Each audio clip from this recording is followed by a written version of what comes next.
They left without a goodbye, sold the house, threw her life into trash bags, and hid a $500,000 inheritance. But Camila didn't get angry. She didn't beg. Instead, she built a powerful legacy from the pain and made sure they'd have to watch her rise without them. During spring break, I drove 4 hours from my university to Bakersfield, where I saw my childhood home with a for sale sign hammered into the front grass. My name is Camila Rojas. There were no drapes or furniture visible inside, and the windows were empty. Like unwelcome visitors, 3 black trash bags were sitting on the doorstep. I peered into one and saw my books and clothes, remnants of the life I had left behind when I departed for college. Reluctantly, my Uncle Thomas said, "Your father said you should have called first over the phone. They moved last week. Didn't they tell you?"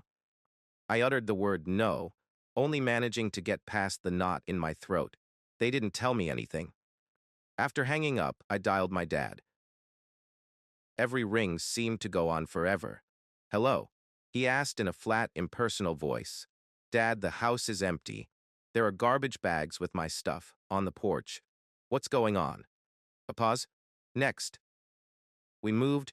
You're an adult now. Deal with it." The line died. Stunned, I gazed at my phone. I returned the call to voicemail. I tried using my mom's phone. Likewise, the phone of my younger brother. No response. I was suddenly no longer a part of their life. Not even the courtesy of a forwarding address. No warning, no farewell. As I stood there, I observed the deep shadows that the sunset was casting over my former front yard. My father and I had planted a maple tree when I was 8 years old, and it was still standing tall, with branches that extended toward a house that was no longer ours. Each month, I would send home a portion of my scholarship funds. I worked part-time while maintaining a 3.9 GPA in pre-law. I had always been the quiet one, the responsible one, and the trouble-avoidant one. And my prize was this. I refrained from crying. Then no. Rather, I grabbed those trash bags and packed them into my vehicle. I laid out my rescued belongings on the scratchy duvet of the motel where I had booked in for the night. A couple of textbooks. I had left my winter clothing behind. A shattered picture frame containing a picture of my family 3 summers ago at the beach, with everyone grinning and lying. That evening, I decided something. I would do the same to them if they tried to delete me. I would sever all connections and create something that they would never be able to take away. I was raised with the idea that family meant unwavering support. Family first was essentially our household religion because my parents had immigrated from Mexico before I was born. At the manufacturing facility, my father put in extra shifts. My mom was a housekeeper. Every day, they served as a reminder of their sacrifices. My father would say, "We came here with nothing, so you could have everything," as we were eating dinner. Education is your ticket. Those were words I took seriously. I studied while other children attended parties. I worked as an intern at the local courtroom while my high school pals secured summer jobs at the mall. The first payoff for their investment was to have me accepted to university on a pre-law scholarship. Mateo, my younger brother, was unique. He had been caught shoplifting twice, struggled in school, and preferred playing video games to reading books. However, my parents never made any threats to expel him. They stood up for him, helped him, and showed him forgiveness. "He's finding his way," they would say. Perhaps this is why I was taken aback by their abandonment. The troublesome son was still raised by them, while the responsible daughter was cast behind. I contacted my constitutional law professor, Beatrice Wilkins, who had grown to be a sort of mentor that night in the motel. With a tone of amazement, she questioned, "They just left?" The anguish finally showed in my voice as I said yes. "I'm not sure what to do next. I can't exactly go back to the dorms during break. Listen to me, Camila. Come stay with me until the dorms reopen. We'll figure this out together." Dr. Beatrice Wilkins has 2 ancient cats and a Victorian home full of books. She handed me a key to her guest room. Her words were, "No time limit and focus on your studies." Instead of unwinding over spring break, I poured myself into my research. I was able to secure a summer legal internship with Riverton Law Partners, which focuses on housing discrimination issues, thanks to DRAW. Beatrice Wilkins. I didn't miss the irony. DRAW. Beatrice Wilkins said, channel it one evening over tea. The best advocacy comes from personal experience. I nodded as I reflected on the family pictures I had discovered crumpled at the bottom of a trash bag, my quinceañera, my high school graduation, and all the other significant events my parents had previously commemorated, only to throw away the proof like rubbish. I blocked their numbers that evening. Each and every one, even my mother, father, brother, and possibly even aunts and uncles would condone their actions. My response to inquiries about my family was always, we're not in touch. Not a dramatic tale. No appeal for pity. Sentimentality had no place in the foundation of what I was developing from the ground up.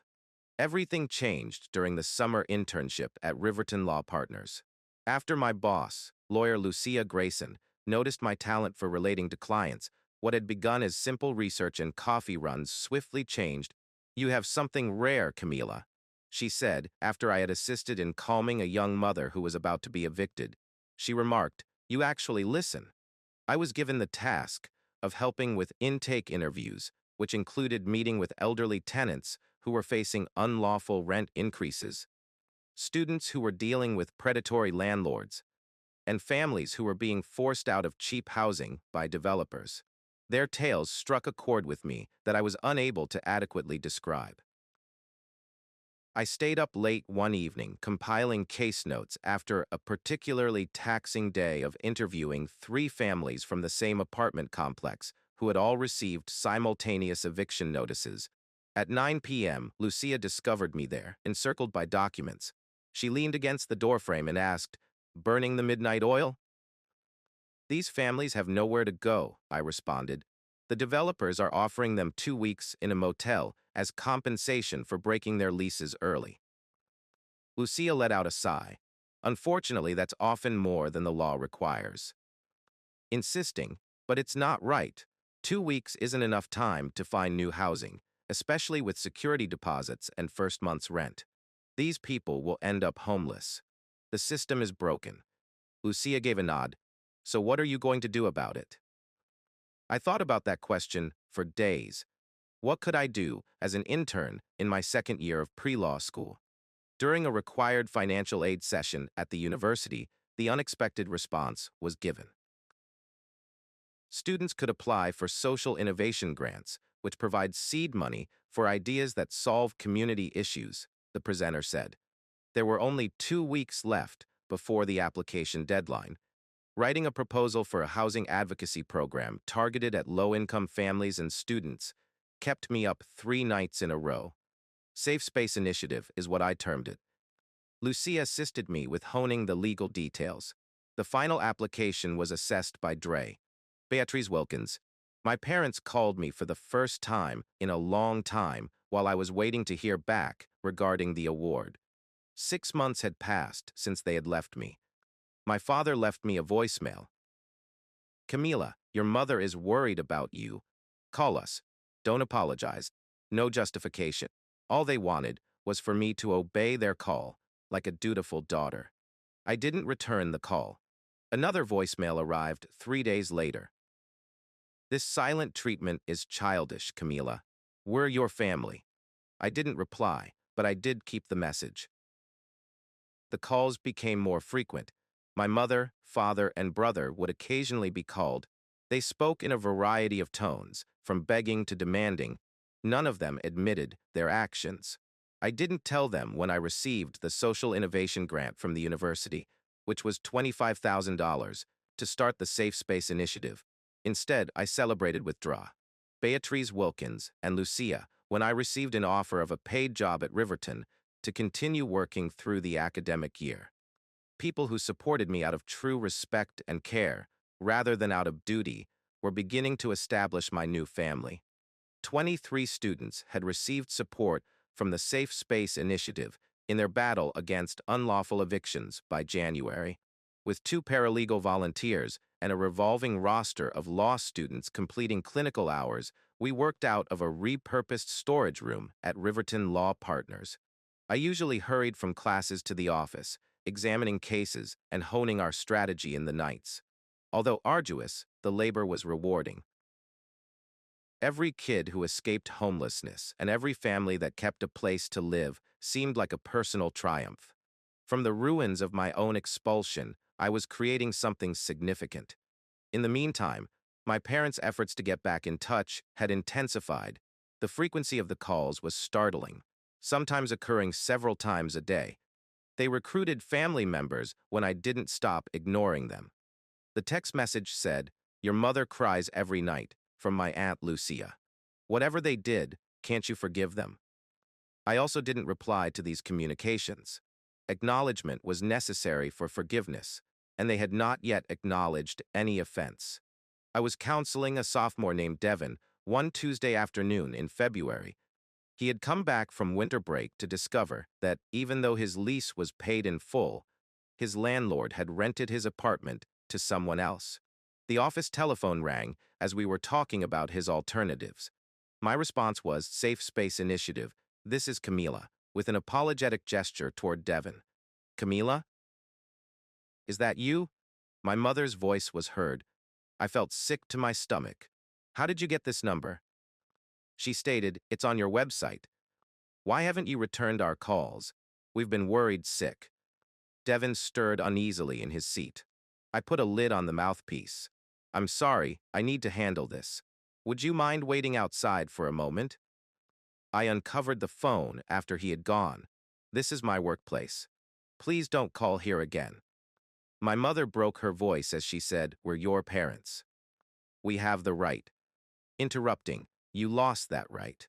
When you put my belongings in garbage bags and sold our house without telling me, I'm not doing this now." She begged, "Your father made a mistake. We had financial troubles. The house was being foreclosed on. We were embarrassed." I briefly sensed a break in my determination. Financial difficulties, foreclosure. They had never spoken about financial difficulties. "If you were in trouble, you could have told me," I added, lowering my voice. "I would have helped. I was already sending money home." "Your father wouldn't allow it," she said. "His pride, you know how he is." I did know. My father's pride was a force of nature, shaping our family dynamics since childhood. But pride didn't justify what they'd done. "I need to get back to work," I said firmly. "Please respect my boundaries." I hung up before she could respond, hands trembling slightly as I placed the receiver down. The brief conversation had unearthed feelings I thought I'd successfully buried.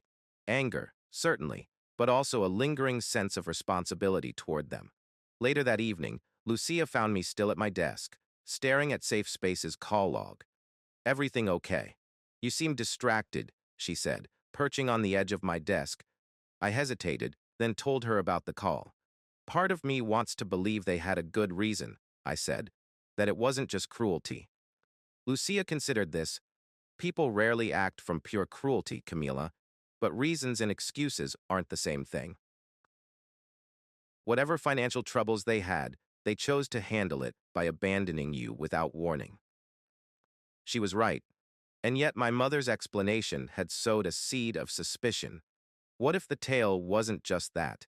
What if their desperation had been genuine? Against my better judgment, I did something I had been avoiding for months the following day. I looked up my family on the internet. Any growing sympathy was shattered by what I discovered. 3 weeks after their move, my mother shared a happy Facebook photo of herself, my father, and Mateo grinning in front of a new home. The caption said, "New beginnings. So blessed. The financial crisis had not occurred.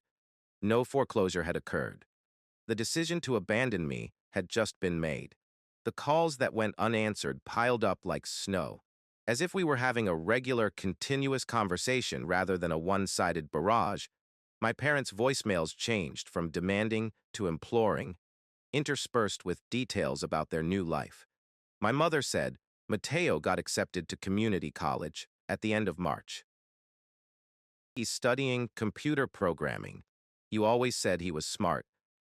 When my father said, the neighbors brought us tamales, it was April. Not as good as your mother's, but they're trying to be welcoming. I was more enraged by these informal updates than by their previous requests. While I was still dealing with the trauma of their abandonment, they were going about their lives, making new friends in the community, and marking significant occasions. In the meantime, the Safe Space Initiative was becoming more well-known. A local news station interviewed a number of the students we had assisted for a piece on our work. After that, a profile in the university newspaper highlighted my creative approach to housing justice. Our caseload has risen as a result of these little highlights. We need more resources, I said to Lucia one afternoon, pointing to our massive intake folders. More volunteers, more space, more funding. Her response was, I might have a solution. The Watkins Foundation is accepting proposals for their annual social justice grants. The award is substantial, enough to hire staff and rent proper offices. It was a demanding application process. I gathered client testimonies, compiled data on student housing insecurity, and spent weeks crafting and revising our proposal. The final document, which was 47 pages long, included information about Safe Space's methodology, mission, and quantifiable effects. 2 days after submitting, I got a call from an unknown number that included the area code for my hometown. Hello? I said hesitantly. Camila, it's Mrs. Hernandez from next door. Our old neighbor. Since the day I discovered the house was vacant, I had not talked to her. I hope it's okay that I called, she added. Your brother gave me your number. He said you might not answer if you saw their names on caller ID. My defenses went up instantly. If this is about reconnecting with my parents. No, she cut in. Well, not directly. It's about the house. Your old house. She hesitated. Someone broke in last night. The police think they were looking for valuables, but of course, the place is empty. Your father asked me to check if perhaps you had come back for something. He didn't want to report a break-in if it was just you. The ridiculousness almost made me laugh. I haven't been back since that day, Mrs. Hernandez. Besides, I don't have keys anymore. That's what I told him, she sighed. But there's something else. She paused. The intruder left something behind. An envelope with your name on it. My heart skipped a beat. What does it say? Her words, I haven't opened it. It's addressed to you, but it looks official. There's a law firm's name on it. Official correspondence. At my previous address. I changed my address months ago, so nobody should be mailing me legal documentation there. I said, can you open it? Just tell me what it says. I heard shredding paper. Then there was quiet. Mrs. Hernandez. Finally, she stated, it's about your grandmother's estate. Your maternal grandmother. In Mexico. I was 13 when my grandmother passed away. She was hardly in my memory. What about her estate? In Waka, Mrs. Hernandez read slowly, it says you've inherited property. Additionally, Camila, there is a bank statement that has a balance of more than $500,000. My head whirled. That isn't possible. My grandma didn't have so much money, therefore, she had a modest life. According to the letter, the land was developed following her passing. Condos and resorts. The money made from the selling of 2 units is your share. As Mrs. Hernandez dictated the contact details for the law company, I snatched up a pen and began scrawling frantically, my fingers shaking as I digested the ramifications. Does it specify the date on which this inheritance became accessible? Mrs. Hernandez stopped and shuffled papers. Yes, it was completed in March of last year. March of last year, 1 month before my parents' desertion. It couldn't have happened by accident. They had left me behind, despite being aware of my inheritance.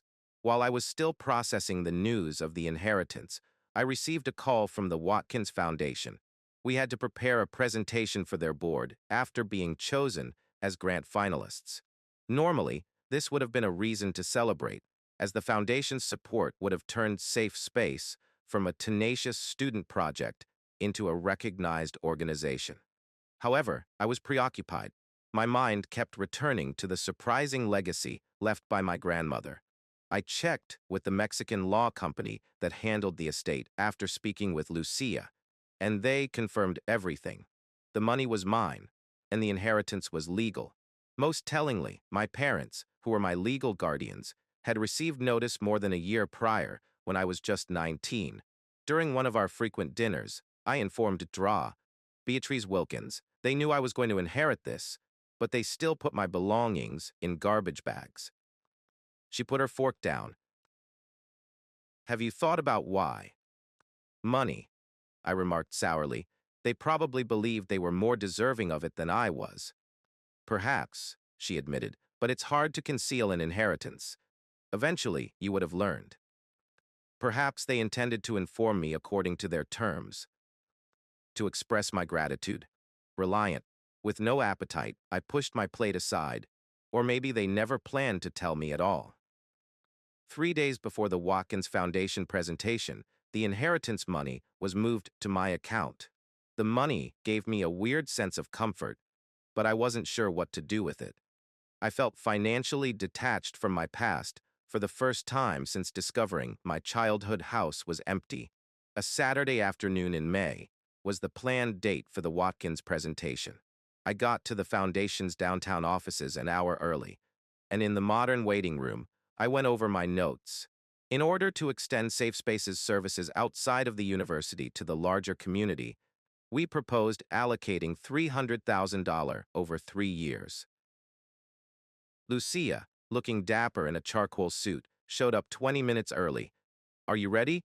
She sat next to me and asked.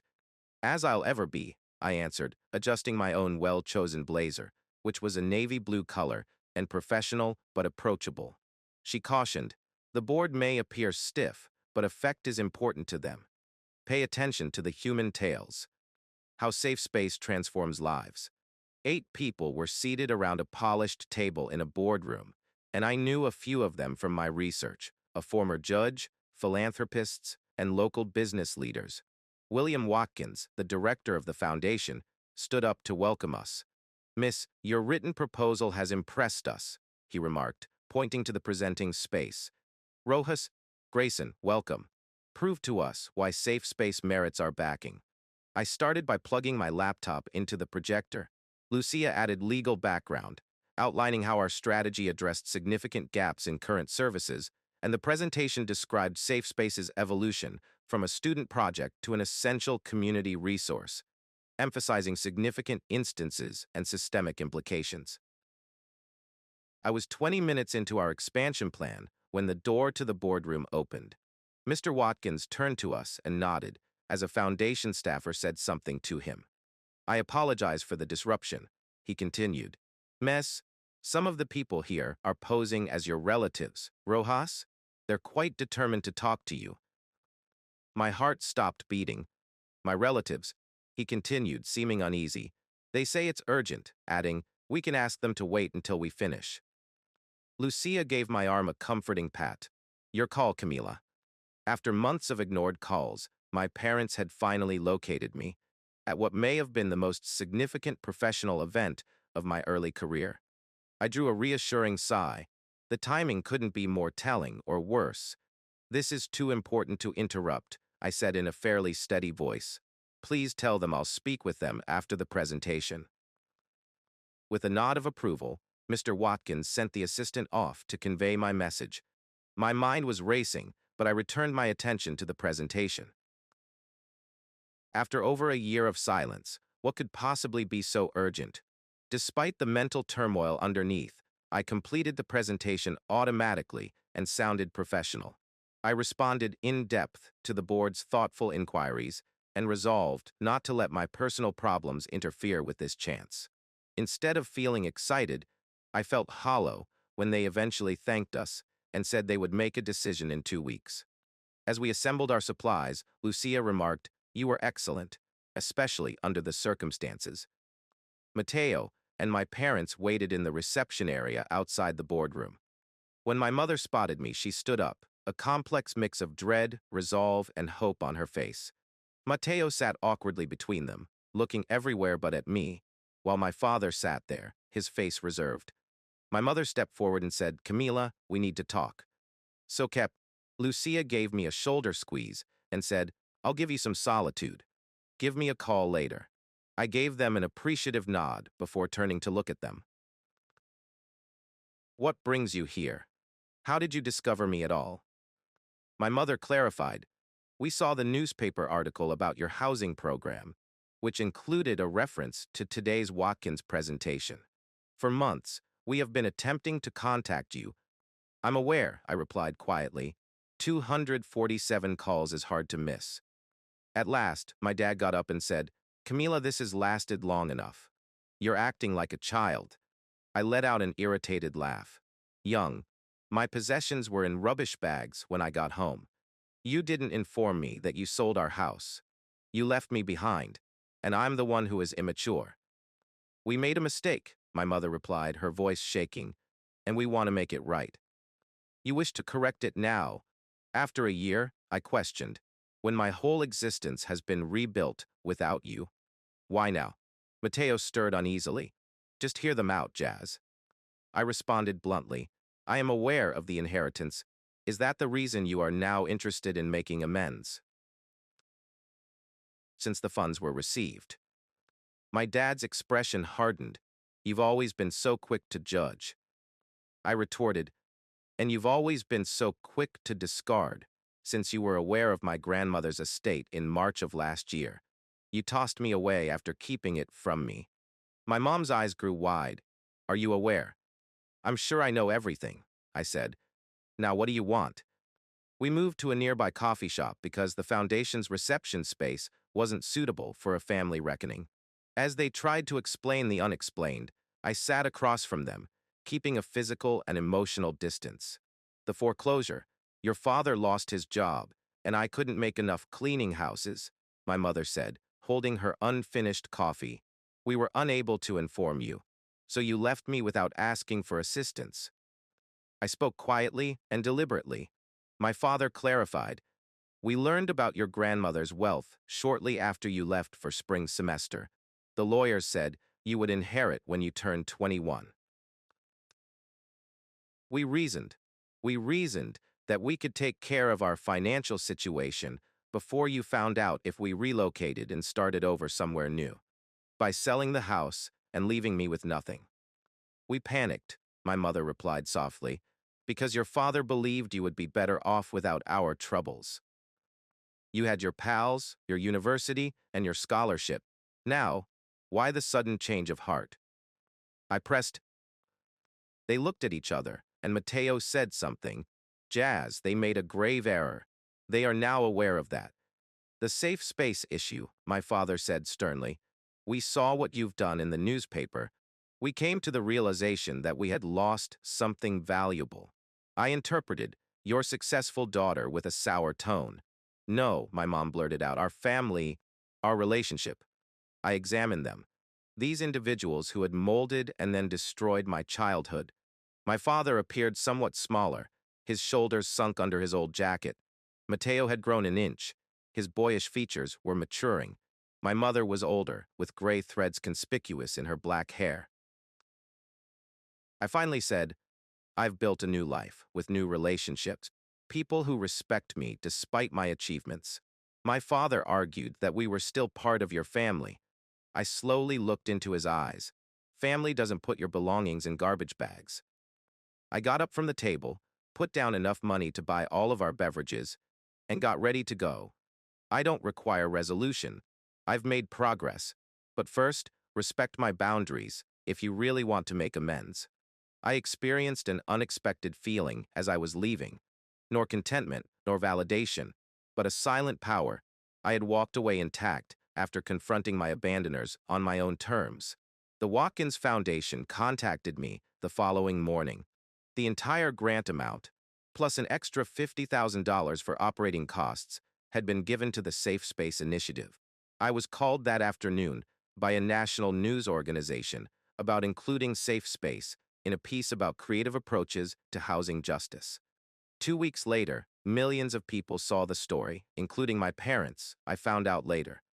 They didn't give another call. "The family you create for yourself might occasionally outlast the one you were born into. I also realized, as I looked to the future, that I would never again judge my value by the opinions of others. And such is Camila's story, one of treachery, to be sure, but more significantly, one of transformation. The best retaliation isn't always loud or theatrical. Sometimes it's about quiet strength, establishing limits, creating something better, and choosing harmony over chaos. Remember that you don't have to carry your hurt for the rest of your life. Power is healing. Power comes from growth. Have you experienced a similar situation? We're listening, so share your tale in the comments. Together, let's transform suffering into meaning. Here's something to consider. How does rising above seem to you?